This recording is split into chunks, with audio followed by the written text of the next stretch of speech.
اگر آپ قانون مفرد اعضاء کی کتابیں پڑھنا چاہتے ہیں تو ابھی پلے اسٹور پر جائیے، سرچ میں قانون مفرد اعضاء اردو یا انگلش میں لکھیں۔ یہ والی اپلیکیشن اس پر کلک کریں اور انسٹال کریں۔ اس ایپ میں آپ کو قانون مفرد اعضاء، طب یونانی سمیت دیگر طب و صحت کی بے شمار کتابیں، تازہ ترین تحقیقات کی اپڈیٹس ملتی رہیں گی۔ السلام علیکم۔ یہ کمنٹس میں ایک بھائی نے کہا کہ ہمارا بچہ ہے، 11 ماہ عمر ہے، تو بخار جب ہوتا ہے اس کو سر میں جھٹکے لگتے ہیں۔ یہ دراصل جو بچہ ہوتا ہے نا، بچے کی ایک طبیعت ہوتی ہے، وہ طبیعت ہے پانی والی۔ تو کچھ والدین، والدہ کی طرف سے بھی پانی والی طبیعت مل جاتی ہے۔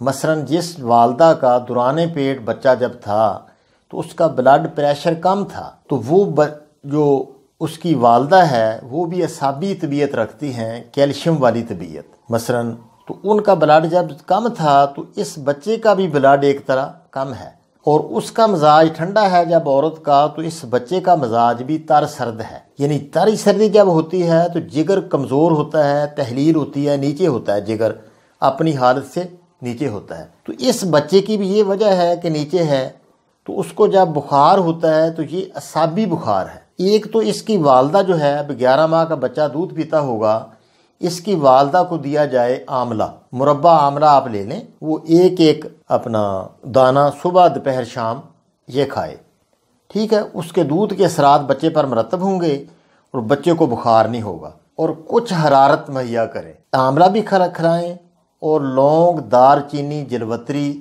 یہ برابر وزن آپ لے لیں۔ لونگ 10 گرام، دار چینی 10 گرام، جلوتری 10 گرام، اس کے 500 ملی گرام والے کیپسول بھر لیں۔ یہ بھی اس کی والدہ کو ایک صبح دوپہر شام دیں۔ اور یہی جو لونگ، دار چینی، جلوتری ہے، اچھا جی، اور بچے کے لیے، اس بچے کے لیے ایک نسخہ بزرگ ہمارے بتاتے ہیں کہ جیفل لے لیں، جیفل کا مغز 10 گرام، اس میں آپ 90 گرام ڈالیں چینی، 90 گرام چینی ملا کے بریک کر کے رکھ لیں۔ اس کو چٹکی چٹکی، کیونکہ 11 ماہ کا بچہ ہے، زیادہ ہم اس کو دے نہیں سکتے، ایک چٹکی اس کو دن کے 4 حصے کر لیں، صبح سے اذان سے لے کر عشاء تک 4 حصے کر لیں دن کے، ہر حصے میں ایک چٹکی آپ اس کو بچے کو چٹائیں۔ اس سے انشاءاللہ اس کو بخار بھی نہیں ہوگا، جھٹکے بھی لگنے بند ہو جائیں گے، گروتھ بھی اس کی بہت زیادہ ہوگی، کبھی اس کو کھانسی نہیں ہوگی، اس کا سینہ بھی صاف رہے گا۔